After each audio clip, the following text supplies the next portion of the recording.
국회에서 열린 대통령 취임 선서. 이재명 대통령이 오부 요인들과 악수를 하는 가운데 눈길을 끄는 장면이 있었습니다. 한 달 전 공직선거법 2심 무죄 판결을 뒤집는 주문을 읽은 조희대 대법관과의 만남입니다. 같은 날 국회에선 현재 14명인 대법관을 30명까지 증원하는 법안이 법사위 법안심사 소위를 통과했습니다. 다음 날 첫 국무회의. 국무위원들은 아직 윤석열 전 대통령이 임명한 장관들이었습니다. 좀 어색하죠? 우리 좀 웃으면서 합시다. 그런데 회의장에서 박성재 법무부 장관의 모습은 보이지 않았습니다. 국무위원 전원이 사의를 표명했지만 이 대통령이 박 장관의 사표만 수리했기 때문입니다.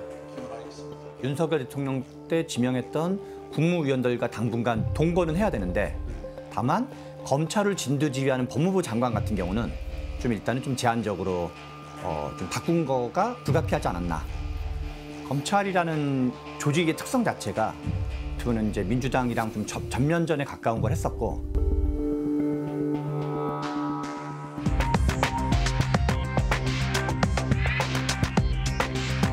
안녕하십니까, 이휘준입니다. 이른바 사법 리스크와 맞물려 이재명 정부의 사법개혁, 검찰개혁 문제에 대한 관심이 매우 뜨겁습니다. 신주명 기자가 나와 있습니다. 방금 상징적인 두 장면을 봤습니다. 먼저 사법개혁 문제부터 이야기를 해볼까요?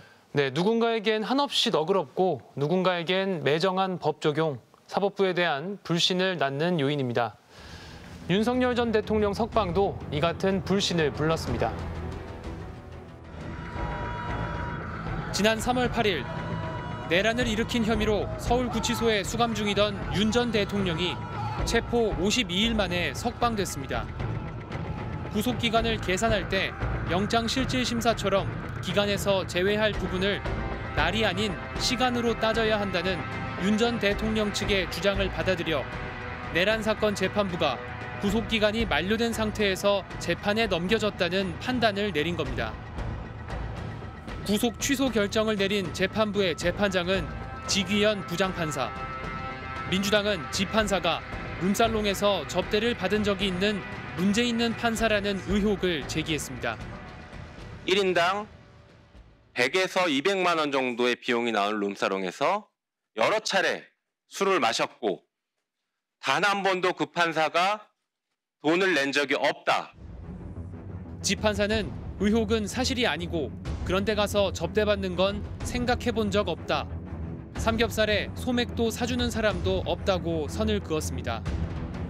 그러자 민주당은 지 판사가 룸살롱으로 추정되는 곳에서 찍은 사진을 공개했습니다.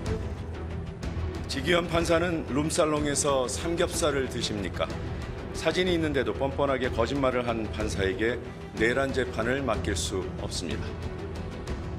지 판사는 대법원 윤리감사관실에 후배들에게 밥을 사고 헤어지기 전 후배들의 요청에 따라 찍은 사진이라며 밥값은 직접 결제했고 술자리가 시작되기 전 귀가했다고 해명한 것으로 전해졌습니다. 5월 1일에도 또 한 번 이례적인 일이 벌어졌습니다. 당시는 대선 후보였던 이재명 대통령 공직선거법 사건에 대한 대법원 선고. 결과는 무죄를 선고한 2심을 뒤집은 유죄 취지 파기환송이었습니다. 원심 판결을 파기하고 사건을 서울 고등법원에 환송한다. 항소심 선고로부터는 36일, 대법원 전원합의체 회부로부터는 불과 9일 만에 나온 결정. 반면 지난 한 해 대법원의 공직선거법 사건 처리 기간은 평균 91.7일이었습니다. 국민의힘은 이재명 후보의 1, 2심 시간 끌기를 대법원이 바로잡았다고 환영했고, 이렇게 명백한 사안을 3년 넘게 끌어왔다는 것 자체가 명백한 잘못이었습니다. 오늘의 판결은 늦었지만 다행스러운 정의의 복원입니다. 민주당은 대선을 앞두고 사법부가 선거에 영향을 주려 한다고 반발했습니다. A4 6만 장 분량의 사건 기록을 단 이틀 만에 읽는 것이 가능합니까? 대법관들이 챗 GPT가 아니고서야 불가능한 일 아닙니까? 대통령 불소추 특권에 대한 해석도 엇갈릴 수 있겠다는 불안감에 휩싸인 민주당은 대통령에 당선되면 재판을 멈추도록 하는 형사소송법 개정안을 즉각 발의했습니다. 조희대 대법원장 특검법이나 대법원 확정 판결도 헌법재판소에 재심을 청구할 수 있는 재판소원법 같은 사법부 압박처럼 비춰지는 법안들도 발의됐습니다. 입법권을 가지고 마치 보복하듯이 법안을 발의하는 거는 정말 적절하지가 않은 것 같습니다. 그래서 이것도 오히려 재판을 정치의 논리에 자꾸 맞추려는 시도의 일환이라는 생각이 들어요. 이러면서 법원이 문제의 소지를 제공했다는 사실은 조금씩 관심의 뒤로 밀려났습니다. 하지만 전례 없는 윤 전 대통령 구속기간 계산, 사법부도 논란이 된다는 걸 인정했습니다. 현재까지 확립된 법률의 규정이나 판례는 존재를 하지 않습니다. 판단을 받아봐야 될 상황이라는 데는 저희들도 그러면 지부장 판사는 이 대통령 공직선거법 선고를 두고 대법원은 공직선거법 취지에 따라 신속하고 집약적으로 집중심리를 했다고 설명했지만 법원 내부에서조차 시기와 속도에 대한 의구심은 커졌습니다. 결국 전국 법관 대표회의도 열렸습니다. 너무 이례적인 절차와 결론으로 인해서 사법 신뢰를 스스로 떨어뜨렸다고 생각을 합니다. 이재명이라는 이제 개인 어떤 대통령 후보자라는 걸 놓고 보면 왜 이 사람에게만 이런 절차를 하지라는 이제 의구심을 갖게 할 수밖에 없기 때문에 이거는 이제 이는 이른바 엘리트의 세계에 갇혀 법관이 평범한 국민의 시선에서 멀어지고 있다는 사법개혁 의제와 연결되는 문제입니다. 버스 요금 800원을 회사에 납부하지 않은 기사 해고는 정당하지만 85만 원어치 접대를 받은 검사 면직은 부당하다는 판결을 내린 판사가 윤석열 정부 1호 대법관이 되는 장면은 상징적이었습니다. 일단 결과적으로 그분이 저의 판결로 인해서 그 어려움을 겪고 있을 수도 있다는 생각에 저도 마음은 무겁습니다. 그래서 대법관 구성이 다양해져야 한다는 목소리는 늘 있어 왔습니다. 여기에 제대로 재판받을 권리 문제가 결합해 대법관 증원은 오랜 시간 논의돼 왔습니다. 이재명 대통령의 대선 공약이기도 했습니다. 2023년을 기준으로 대법원장과 법원 행정처장을 제외한 대법관 12명의 1인당 사건 처리 건수는 한 해 3,305건. 공휴일을 제외하면 하루에 13건 이상 선고해야 했다는 뜻입니다. 2004년 대법원 산하 사법개혁특위를 시작으로 대법관을 20명에서 30명으로 늘리고 전원합의체 이원화, 상고심사제를 도입하는 방안 등이 제안됐습니다. 반면 대법관이 늘어나면 그 이상으로 상고가 늘어나고 1, 2심 재판에 대한 신뢰가 떨어질 수 있다는 우려도 남아 있습니다. 대법원을 부강하는 것보다 1, 2심을 더 강화해서 국민들의 그 재판에 대한 승복도를 높이는 게 훨씬 더 중요하다. 하지만 공교롭게도 사법부와 입법부의 갈등이 빚어지며 논의의 대상인 공약이 정쟁의 문제로 변질될 수 있는 불씨가 생겼습니다.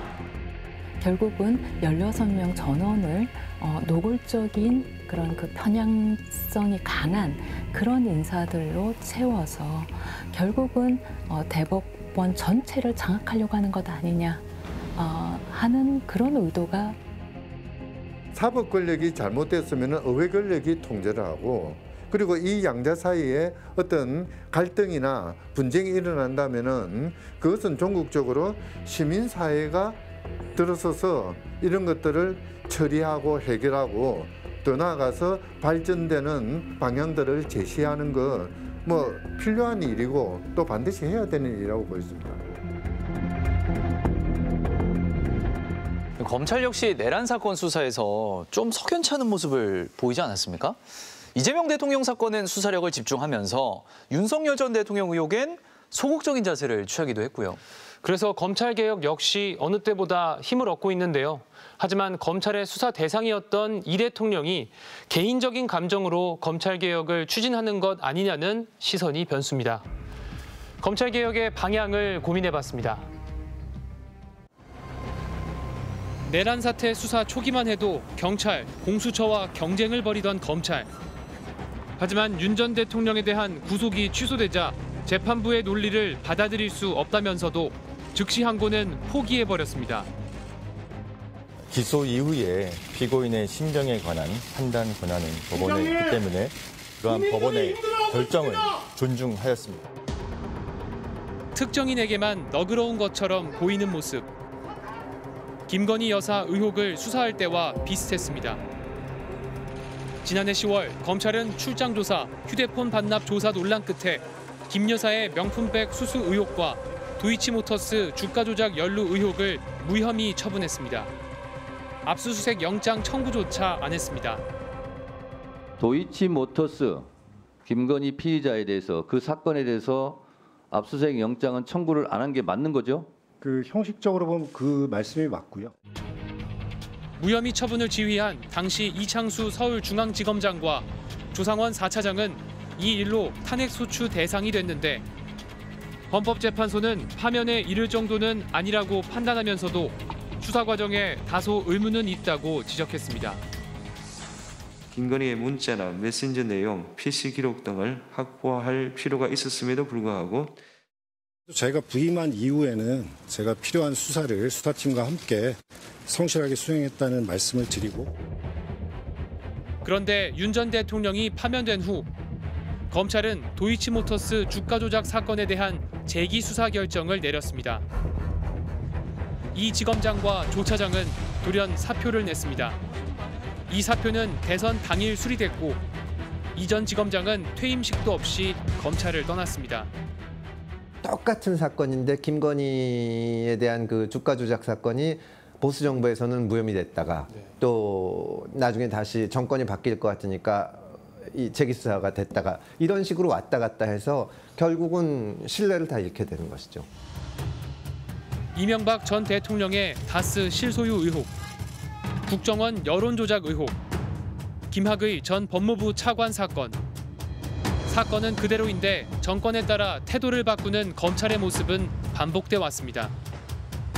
수사를 해서 기소를 해서 형벌을 받게 하는 그 일련의 과정에 검찰이 완전 주도적인 독점적인 그런 절대적인 그런 권한을 갖다 보니까 그것이 또 정치 권력하고도 결탁이 되기도 했고 정치 권력도 그런 검찰총장 내지는 법무부 장관의 의사에 의해서 많이 좌지우지되는 그런 문제점들이 이제 숱하게 드러났던 것이죠.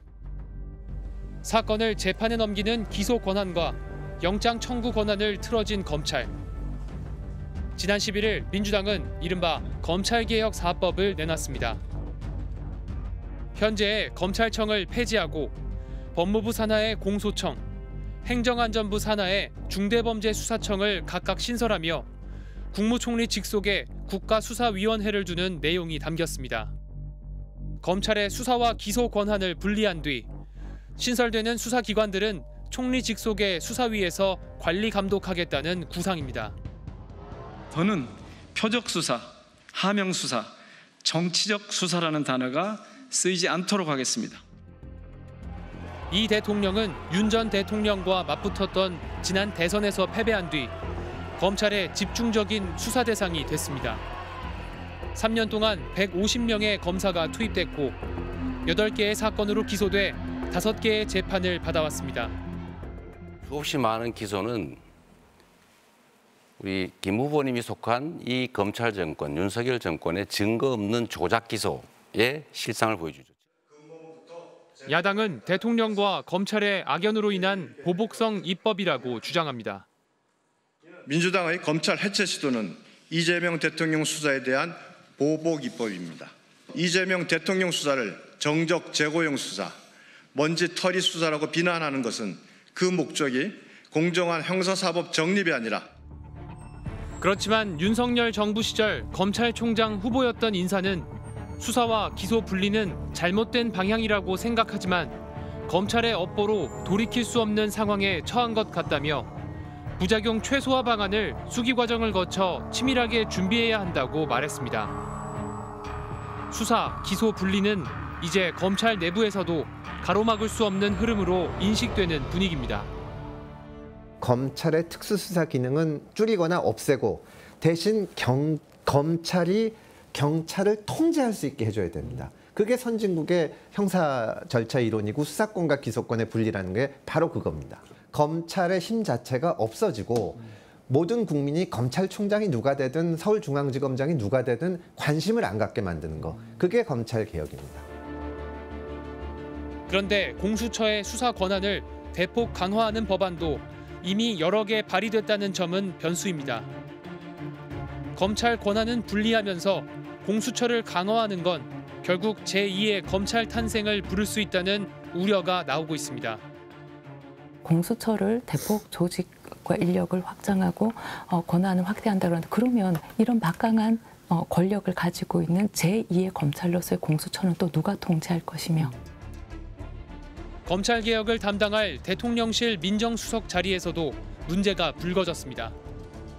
국민주권정부 초대 민정수석은 이 대통령의 사법연수원 동기인 오광수 전 중앙지검 특수 2부장. 검찰 특수통 출신이라는 점 때문에 개혁 의지가 퇴색될 수도 있다는 우려가 제기됐습니다. 윤석열과 같이 있었다. 뭐 이런 특수통 검사로 같이 있었다. 이런 거는 제가 보기엔 크게 좋은 것은 아니다 생각이 들어서. 오 수석은 검사장 재직 시절 아내 소유의 부동산을 차명으로 관리하며 공직자 재산 공개에서도 누락했다는 의혹과 저축은행 차명대출 의혹까지 불거지며 결국 5일 만에 물러났습니다. 검찰개혁은 그동안 대의 명분이 부족했던 것은 아니었습니다. 검찰이라는 칼을 쥐고 싶은 유혹, 그리고 구체적인 정책과 속도에서 발생한 변수가 커다란 장애물로 돌아왔습니다. 과연 이번엔 어떤 결과가 나올까요? 개혁이라는 것들은 아시다시피 어떤 강한 의지로만 될 수 있는 건 아니고 또 압박을 통해서만 할 수 있는 것도 아니라고 봐요. 국민들이 공감할 수 있는 수준에 그리고 시간에 그런 것들을 고려해서 이루어져야만 지난 문재인 정부에서 검찰개혁이 완성되지 못했던 그 이유들이 조금 더 해소될 수 있지 않을까.